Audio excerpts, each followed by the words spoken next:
முதிய வயதில் நாம பாதுகாப்பாக தயாராக வைத்துக்கொள்ள வேண்டிய ஆவணங்களை பற்றி தான் பார்க்க போறோம். அதுல முதலில் பாத்தீங்கன்னா பலரும் இதை சரியாக ஆவணப்படுத்துவது கிடையாது. சமீபத்தில் ஒரு ரிப்போர்ட் கூட வந்தது, நம்மளுடைய இந்திய அரசு வெளியிட்ட ரிப்போர்ட்.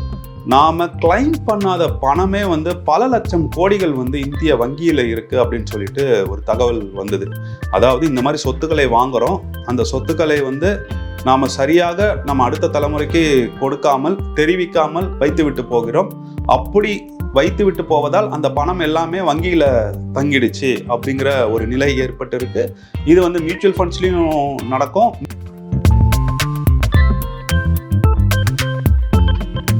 ஒரு 80 ஏக்கர் இடம், அதை பல வருடங்களாக கவனிக்காமல் விட்டதுக்கு அப்புறம் இப்போதான் அந்த 80 ஏக்கர் இடம் இருக்கு அப்படின்னு சொல்லிட்டு அந்த குடும்பத்துக்கு தெரிஞ்சிருக்கு.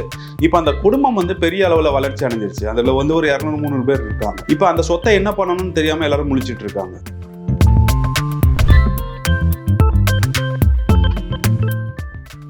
எல்லாத்தையுமே டிஜிட்டல் வடிவில் கொண்டு வந்துடலாம். இது உங்களுக்கே ஒரு பெரிய ஒரு புரிதலை ஏற்படுத்தும். உங்ககிட்ட எவ்வளோ சொத்துக்கள் இருக்கு, என்னென்ன ஆவணங்கள் இருக்கு, எதெல்லாம் மிஸ் ஆகுது அப்படிங்கிறத நீங்க அப்பப்போ பார்த்துக்கலாம். இன்னொருத்தரிடம் பகிர்வதற்கு மிக எளிமையா இருக்கும். கூகுள் டிரைவ் மாதிரியான ஒரு டிரைவ்ல போட்டுட்டீங்கன்னா நீங்க ஒரு லிங்க் மட்டும் கொடுத்தா போதும்.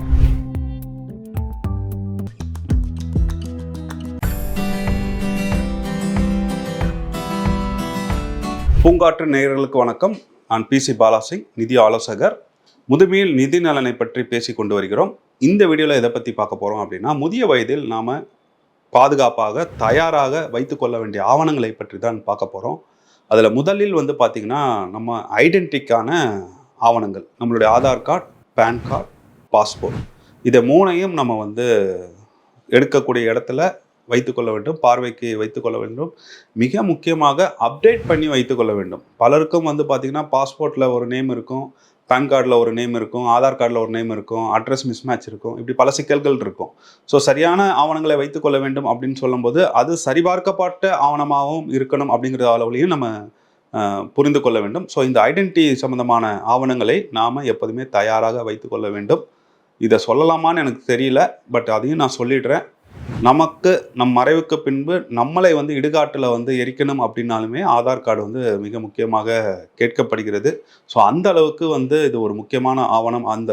அப்படிங்கிற போது நாம் இதை தயாராக வைத்துக்கொள்ள வேண்டும். குடும்ப உறுப்பினருக்கு தெரிகிற மாதிரியும் வைத்துக்கொள்ள வேண்டியது மிக முக்கியமானது. இது ஐடென்டிட்டி தொடர்பான முதல் கட்ட ஆவணங்கள். அடுத்தது எல்லாருக்குமே வங்கி கணக்கு இருக்கும்.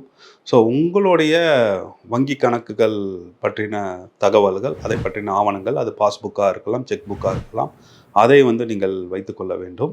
அதுக்கப்புறம் ஃபிக்ஸட் டெபாசிட் மாதிரி போட்டு வச்சுருந்தீங்க பேங்க்லனா அது தொடர்பான தகவல்கள், நீங்கள் ஏதாவது லாக்கர் வச்சுருந்தீங்கன்னா அதை பற்றின தகவல்கள், அதை எப்படி ஆக்சஸ் பண்ணணும் போன்ற விஷயங்களையும் நீங்கள் குறித்து வைத்துக்கொள்ள வேண்டும். ஸோ இது வங்கி தொடர்பான, வங்கி அணுக வேண்டிய தேவைகள் ஏற்படும் போது எளிமையாக இருக்கணும் நம்ம உறவினர்களுக்கு. ஸோ அதை நீங்கள் கட்டாயம் தயார் நிலையில் வைத்துக்கொள்ள வேண்டும். அடுத்தது இன்வெஸ்ட்மெண்ட்ஸ். இது ஒவ்வொருத்தருக்கும் மாறுபடும்.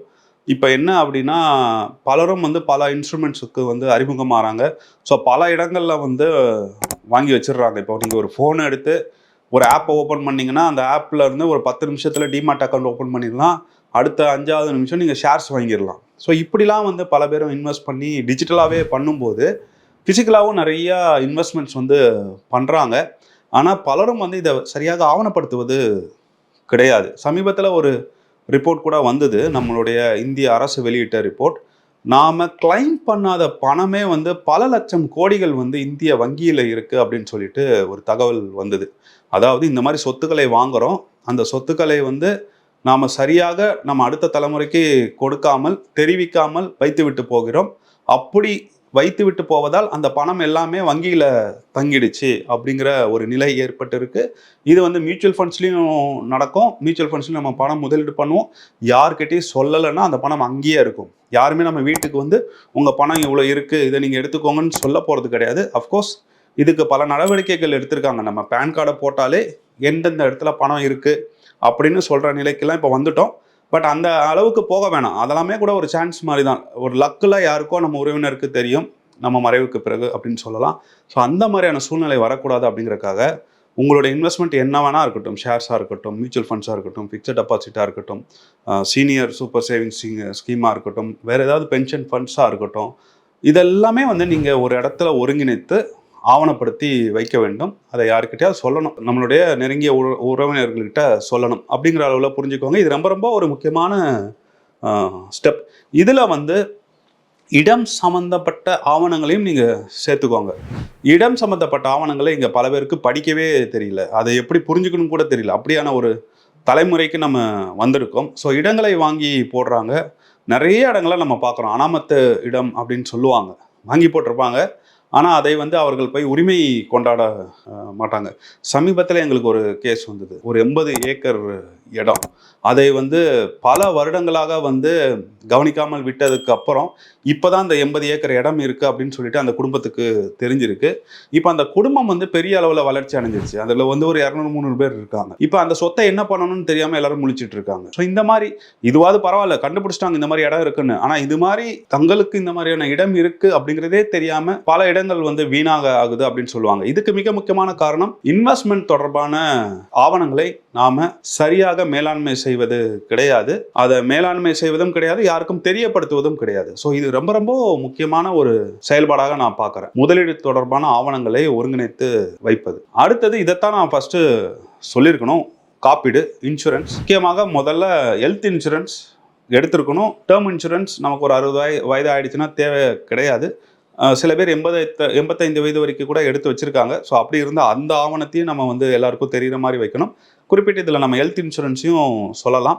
ஹெல்த் இன்சூரன்ஸ் எடுத்துருந்தீங்க அப்படின்னா அதை கட்டாயம் தெரிகிற மாதிரி வைங்க. ஏன்னா ஏதாவது பாதிப்பு ஏற்பட்டதுன்னா மருத்துவமனையில் சேர்ப்பவருக்கு இந்த தகவல் தெரிந்திருந்தால் மட்டும்தான் உடனடியாக அவர்களால் நடவடிக்கை எடுக்க முடியும். நோ கேஷ் கிளைம்லாம் வந்து கிளைம் பண்ண முடியும் அப்படின்னு சொல்லலாம். ஸோ இந்த தகவல் வந்து நீங்கள் கண்டிப்பாக சரியான ஆவணப்படுத்தி தெரிய வைத்திருக்க வேண்டும். ஸோ அடுத்தது வந்து பார்த்தீங்கன்னா, நம்ம தொடர்ந்து பேச ஆரம்பிச்சிருக்கோம், உயில் எழுதி வைக்கணும் அப்படின்னு சொல்கிறோம்.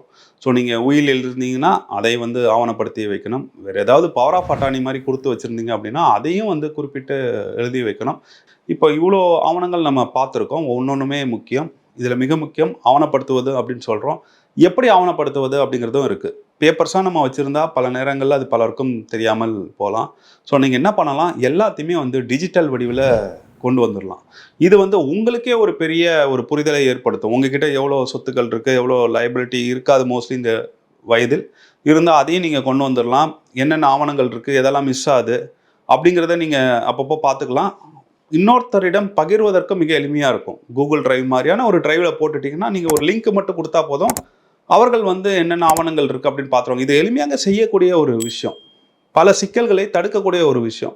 ஸோ இன்றே இந்த டிஜிட்டல் பண்ணுறதுக்கு வழி ஏற்படுத்துங்க. ரொம்ப எளிமையாக செய்யக்கூடிய விஷயமும் கூட. எல்லாம் பண்ணதுக்கப்புறம் இப்படிலாம் இருக்குது அப்படிங்கிறத நீங்கள் கட்டாயம் உங்களுடைய நெருங்கிய உறவினர்களுக்கு சொல்லணும். கணவன் மனைவியாக இருந்தால் ஒவ்வொருத்தருக்கும் சொல்லிக்கலாம். பிள்ளைகளிடம் வந்து கட்டாயம் சொல்லணும். ஏன்னா இந்த ஆவணங்களை வந்து இப்படி ஆவணப்படுத்துவதற்கே இன்னொருத்தருக்கு தெரிவிப்பதற்கு தான். அந்த ஸ்டெப்பை நம்ம மிஸ் பண்ணிட்டோம் அப்படின்னா இவ்வளோ எஃபர்ட் போட்டதே வேஸ்ட் ஆகிடும். ஸோ நம்ம என்ன தெரிஞ்சுக்கணும், நம்ம சொத்துக்களை கொடுத்துட்டு போகிறோம், நமக்கு பின்பான வருமானங்களை கொடுத்துட்டு போகிறோம் அப்படிங்கிறத தாண்டி இந்த ஆவணப்படுத்தினால இதுவே வந்து ஒரு பெரிய கிஃப்ட் அப்படின்னு சொல்லலாம் நம்ம அடுத்த தலைமுறைக்கு. அவங்களுக்கு கிஃப்ட் விடுங்க, இது நமக்கே பெரிய கிஃப்ட். ஏன்னா நம்ம வந்து எனக்கெல்லாம் வந்து நிறைய நேரம் போகிறதே இந்த ஆவணம் தயாரிக்கிறது தான். ஆனால் அதுக்கான பயன் வந்து எனக்கு உடனடியாக கிடைக்குது அப்படிங்கும்போது இதை வந்து உங்களுக்குலாம் சொல்லணும்னு நினச்சி தான் நம்ம இந்த வீடியோவை வந்து போட்டோம். இது உங்களுக்கு பயனுள்ளதாக இருக்கும் அப்படின்னு நான் நம்புகிறேன். இதில் ஏதாவது கூடுதல் தகவல் சொல்லணும், இல்லை ஏதாவது கேள்விகள் இருக்குது அப்படின்னாலோ, இல்லை உங்கள் அனுபவங்களை நீங்கள் பகிரணும் அப்படின்னா கமெண்ட்ஸில் சொல்லுங்கள். நம்ம தொடர்ந்து விவாதிப்போம், தொடர்ந்து வளருவோம். நன்றி. பூங்காற்று, இது நாளைய நல்வாழ்வுக்கான வழிகாட்டு.